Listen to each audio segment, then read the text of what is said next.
Hello বন্ধুরা, আমি মিতা। আমার চ্যানেলে আপনাদের সবাইকে স্বাগত জানাই।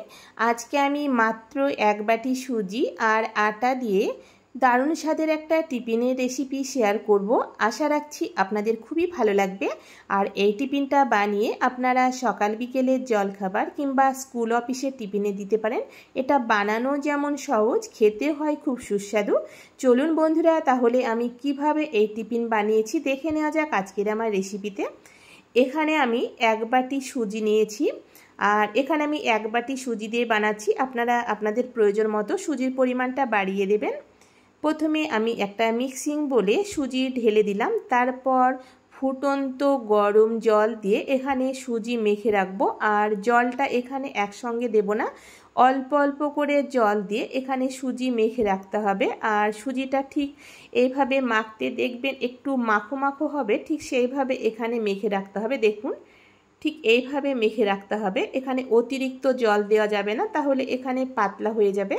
দেখুন, এখানে সুজিটা জাস্ট ভিজিয়ে রাখলে যে এরকম হয়, ঠিক এইরকম করে সুজিটা ভিজিয়ে রাখতে হবে। দেখুন, আর যেহেতু গরম জল দিয়ে সুজি ভিজিয়ে রাখছি, তাই সুজি খুব ভালোভাবে ভিজে যাবে। আর অল্প অল্প করে জল দিয়ে এখানে সুজি ভিজিয়ে রাখতে হবে। আর টিফিনে স্টাফিং বানানোর জন্য একটা ফ্রাই প্যানে আমি 1 চামচ সরিষার তেল দিলাম। তারপর এখানে ফোড়নে 4 চামচের হাফ চামচ গোটা জিরে দিলাম। জিরে কিছুক্ষণ ভেজে নেবার পর এখানে একটা মিডিয়াম সাইজের কুচনো পেঁয়াজ দিলাম। আর এখানে পেঁয়াজের পরিমাণটা একটু বেশি দিলে টিফিনটা খেতে খুবই ভালো লাগবে। দেখুন, এখানে পেঁয়াজ কিছুক্ষণ তেলের সঙ্গে ভেজে নেবার পর এখানে আমি কাঁচা লঙ্কা কুচি দিলাম। আর ঝালটা অবশ্যই আপনারা নিজেদের পছন্দ মতো কম কিংবা বেশি করে দিতে পারেন। আর এখানে পেঁয়াজ লঙ্কা হালকা করে ভেজে নেব, অতিরিক্ত ভাজবো না। দেখুন, এইভাবে হালকা করে পেঁয়াজ ভেজে নেবার পর এখানে আমি ক্যাপসিকাম কুচি নিলাম। আর ক্যাপসিকাম কুচিগুলো আমি ডুমো করে কেটে নিয়েছি। আর ক্যাপসিকাম দেবার জন্য এই টিফিনটা খুবই ভালো লাগবে। এরপর এখানে স্বাদ মতো লবণ, খুব সামান্য পরিমাণ এখানে হলুদ গুঁড়ো দিলাম। আর বন্ধুরা, যেহেতু এখানে টিফিনটা সবজি দিয়ে বানাচ্ছি, তাই খেতেও ভালো লাগবে আর স্বাস্থ্যসম্মত। 4 চামচের হাফ চামচ এখানে ধনে গুঁড়ো দিলাম। গুঁড়ো মশলা দেবার পর ভালো করে ক্যাপসিকামের সঙ্গে মিশিয়ে নেবার পর গ্যাসের ফ্লেমটা একদম লো করে দেব। এখানে আমি খুব সামান্য পরিমাণ গরম মশলা গুঁড়ো দিলাম। লো হিটে এখানে আমি ঢাকা দিয়ে রাখবো, যাতে এখানে ক্যাপসিকাম খুব ভালো করে সেদ্ধ হয়ে যায়। আর বন্ধুদের কাছে আমার একটা বিশেষ অনুরোধ, বন্ধুরা ভিডিওটি দেখতে দেখতে অবশ্যই আপনাদের একটা মূল্যবান লাইক দেবেন। আপনাদের একটা লাইক আমাকে নতুন ভিডিও বানাতে উৎসাহ জাগায়। দেখুন, এখানে ক্যাপসিকাম পুরোপুরি সেদ্ধ হয়ে গেছে। এখানে আমি মিনিট 5-6 ঢাকা দিয়ে রেখেছিলাম, মাঝে একবার আমি ঢাকনাটা খুলে নাড়াচাড়া করে দিয়েছিলাম। এখানে ক্যাপসিকামগুলো কড়াইয়ের এক সাইডে রেখে এখানে 2টো ডিম ঝুরি ভাজা করে নেব। আপনারা চাইলে এখানে ডিমটা আগে থেকে ঝুরি ভাজা করে কড়াই থেকে তুলে নিয়ে ক্যাপসিকামটা ভেজে নিতে পারেন। এখানে আমি ক্যাপসিকাম হালকা করে ভেজে নেবার পর কড়াইয়ের এক সাইডে সরিয়ে রেখে এখানে ডিমটা ঝুরি ভাজা করে নিলাম, এতে সময়টাও কম লাগবে। দেখুন, ডিম দেবার পর এখানে ক্যাপসিকামের সঙ্গে ডিমটা ভালো করে ঝুরি ভাজা করে নেব। আর যেহেতু ডিম দিয়ে আজকের এই টিফিনটা বানাচ্ছি, তাই খেতে খুব ভালো লাগবে। বিশেষ করে বাচ্চারা তো খুব মজা করে খেয়ে নেবে। দেখুন, ডিম ভালো করে ভেজে নেবার পর এখানে একটা মিডিয়াম সাইজের সেদ্ধ আলু দিলাম। আলু দেবার পর এখানে আমি ভালো করে ডিমের সঙ্গে মিশিয়ে দেব। যেহেতু ডিম দিয়ে বানাচ্ছি, তাই বাচ্চাদের জন্য এই টিফিনটা একবার হলেও বানিয়ে স্কুলে দিতে পারেন, তারা খুব মজা করে খেয়ে নেবে। এখানে আমি কিছু পরিমাণ লবণ দিলাম, যেহেতু ডিম আর ক্যাপসিকাম ভাজবার সময় কম করে লবণ দিয়েছিলাম, তাই লবণটা এখানে বুঝে দেবেন। লবণ দিয়ে এখানে আলুর সঙ্গে ভালো করে মিশিয়ে নিয়ে এখানে খুন্তি দিয়ে আলু ভালো করে ম্যাশ করে নেব। দেখুন, এখানে ডিম ভাজার সঙ্গে আলু ভালো করে মিশিয়ে নেবার পর 4 চামচের হাফ চামচ এখানে ভাজা জিরের গুঁড়ো দিলাম। আর ভাজা জিরের গুঁড়ো দেবার জন্য এই টিফিনটা খেতে খুবই ভালো লাগবে। দেখুন, ভাজা জিরের গুঁড়ো দেবার পর এখানে ভালো করে মিশিয়ে নিয়ে এখানে একটা বাটিতে তুলে নিলাম। এদিকে আমি 10 মিনিট সুজি গরম জলে ভিজিয়ে রেখেছিলাম। আর এদিকে দেখুন, সুজিটা খুব সুন্দরভাবে ভিজে গেছে।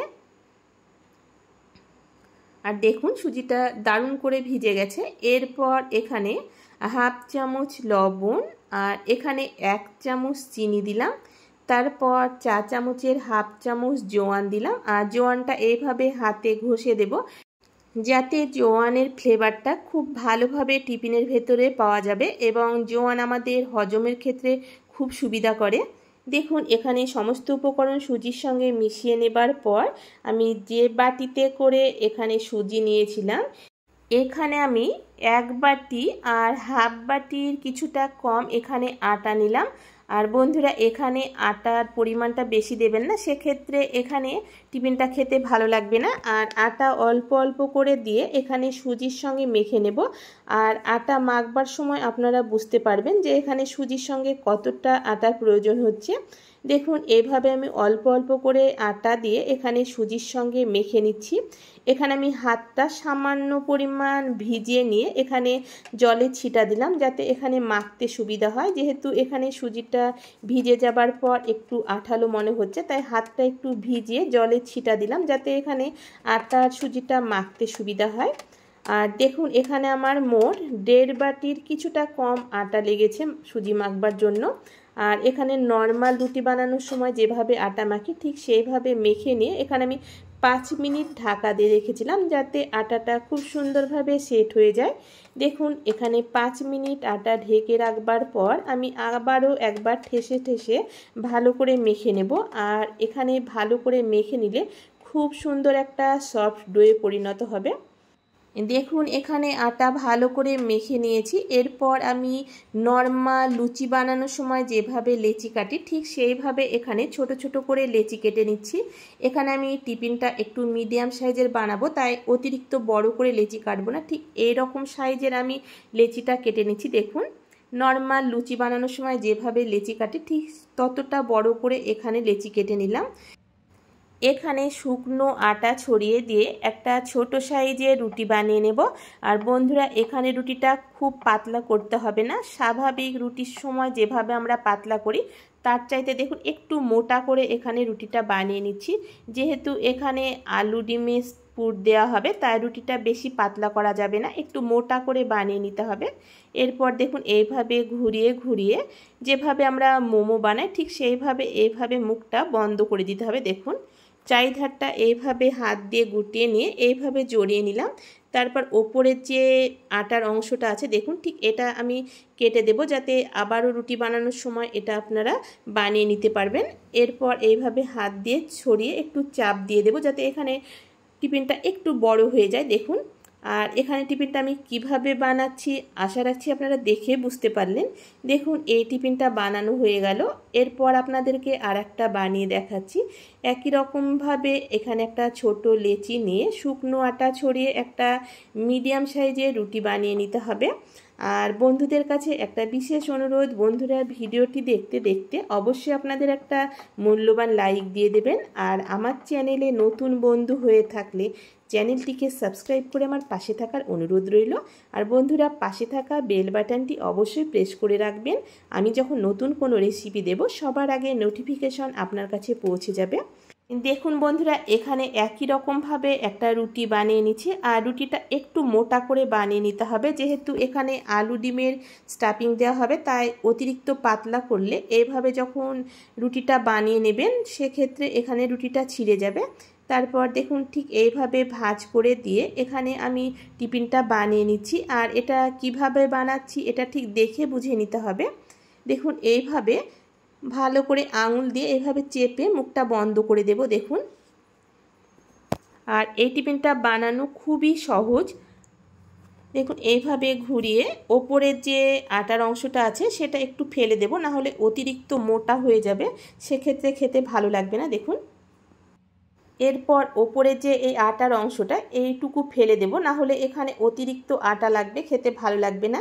তারপর চাকির ওপরে রেখে এইভাবে হাত দিয়ে আলতোভাবে চেপে দেব যাতে টিফিনটা একটু বড় হয়। দেখুন ঠিক এইভাবে আলতোভাবে চাপ দিলে টিফিনটা খুব সুন্দরভাবে হয়ে যাবে। আর এখানে দেখে বুঝতে পারলেন বন্ধুরা টিফিনটা বানানো কতটা সহজ। আর দেখুন এখানে আমি একই রকমভাবে এখানে সব টিফিনগুলো বানিয়ে নিয়েছি। আর এখানে আমি মিডিয়াম সাইজের টিফিনটা বানিয়ে নিয়েছি, আপনারা চাইলে এর চাইতে বড় করেও বানিয়ে নিতে পারেন। এরপর টিফিন ভাজবার জন্য আমি একটা ফ্রাই প্যানে পর্যাপ্ত পরিমাণ তেল গরম করতে বসিয়ে দিয়েছি।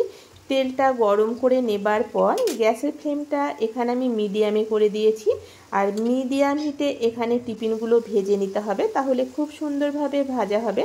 দেখুন এখানে মিনিট 3-4 পর এইভাবে আমি খুন্তি দিয়ে উল্টে পাল্টে দুই পিঠ খুব সুন্দর করে এখানে ভেজে নেব। আর এখানে মিডিয়াম হিটে টিফিনগুলো ভেজে নিতে হবে, তাহলে ভাজাটাও ভালো আসবে আর কালারটাও খুব সুন্দর আসবে। আর বন্ধুরা আপনারা তো আটা কিংবা সুজি দিয়ে অনেক রকম টিফিনের রেসিপি করে খেয়েছেন, একবার হলেও আমার মতো করে এই টিফিনের রেসিপিটা বানিয়ে দেখতে পারেন, খেতে অসাধারণ লাগে। দেখুন বন্ধুরা এখানে আমি কিছুক্ষণ পর পর উল্টে পাল্টে দিয়ে দুই পিঠ খুব ভালো করে ভেজে নিয়েছি। আর ঠিক এই রকম কালার করে ভেজে নিতে হবে, এর চাইতে অতিরিক্ত ভাজবেন না, সেক্ষেত্রে দেখতে ভালো লাগবে না। দেখুন এই টিফিনগুলো ভেজে নিয়েছি। আর এখানে আমি একই রকমভাবে গ্যাসের ফ্লেমটা মিডিয়াম হিটে রেখে সব টিফিনগুলো ভেজে নিয়েছি। আর টিফিনগুলো দেখুন দেখতে কতটা লোভনীয় হয়েছে। আশা করি আমার আজকের এই সহজ টিফিন রেসিপি আপনাদের ভালো লেগেছে। আজকের মতো এই পর্যন্ত বন্ধুরা, দেখা হচ্ছে পরবর্তী রেসিপিতে।